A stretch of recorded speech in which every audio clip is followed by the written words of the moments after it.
everyone, welcome back to my craft desk. Today I'm going to show you how to make your own rub-on transfers and you end up with an effect that is like this. It's really cool, it's distressed. This image doesn't give you a crystal clear print, but I think it's a really fun thing to play with, especially if, like me, you love digitals and digital printables.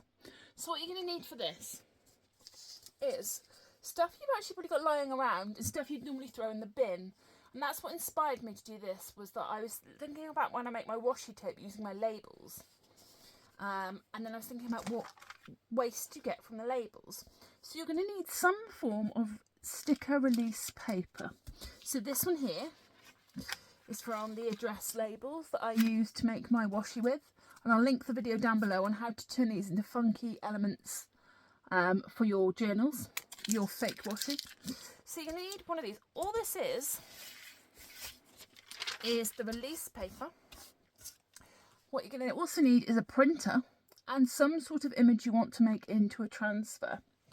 So what I do with mine is I get a bit of cardstock or a bit of paper, something you know that goes through your printer, and you tape the release paper to the piece of paper, the piece of cardstock. You don't have to do this. I've tried this on 2 printers with varying success. So I have got it through my printer without, but I find it's less of a risk if you do it onto another piece of paper and your printer likes it. So all I'm doing is put a little bit of tape at the bottom and the top of my page. It doesn't really matter because it's not going to affect it. Just make sure it's nice and flat so it's going to go through your printer. And then what you're going to do is you're going to put this into your printer with the shiny side in the position to be printed on. So you want the image to be printed onto the shiny side. Now you've printed the image onto the shiny side of your paper, you want to be as careful as possible to not touch this paper. This ink is still wet, and this is what makes the effect. So what you're going to do now is cut around the elements you want to be in your design. So whether that be, on this is a Peter Rabbit, I just want the rabbit, or the plant pot. So I'm going to go for this big Peter Rabbit. I am pre-warning you will get ink on your fingers. And I would suggest doing this straight away. This paper will dry and it will smudge if you're not careful. So what you're going to do is you're going to get the image you want to, the piece of paper you want to put the image onto. You're going to flip it over, line it up to where you want it, place it on your image. You're going to put pressure on it, and you're just going to give it a nice gentle rub. You want to keep this as flat as possible to get the most crisp image. Make sure you just rub over all of those parts, and then when you lift it up, oh, the alignment was rubbish on that, you get the printed image. Just going to flip over to the other side of the envelope and try that again.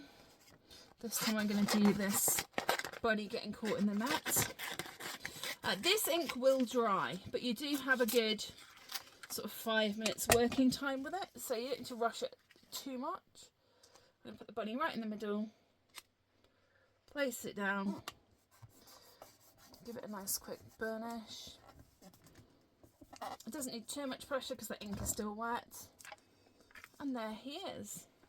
So it gives a lovely sort of distressed image onto things that are things like envelopes or tags or things that won't go through your printer. And you want a specific area, but you also don't want to cut and mat the images on. I'm just going to use this last little image. I'm only roughly cutting it out, and I'm going to add this watering can to the corner. Again, I'm just placing it down. I'm not too worried if it overlaps. Give it a quick rub.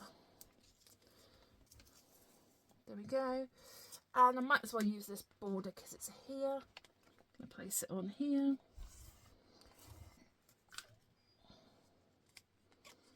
And have I got anything else to transfer? There's a little bit left there just to cover that corner. And there you've got it. That is how you do the fake rub-on transfer hack. Just be aware that every printer is different, so you may need to put the sticker backing in on a piece of paper, you may not. I haven't changed the print settings, I just printed it as if it was normal white copy paper. But you need to just play around with your printer and your settings and you get a really cool transfer image.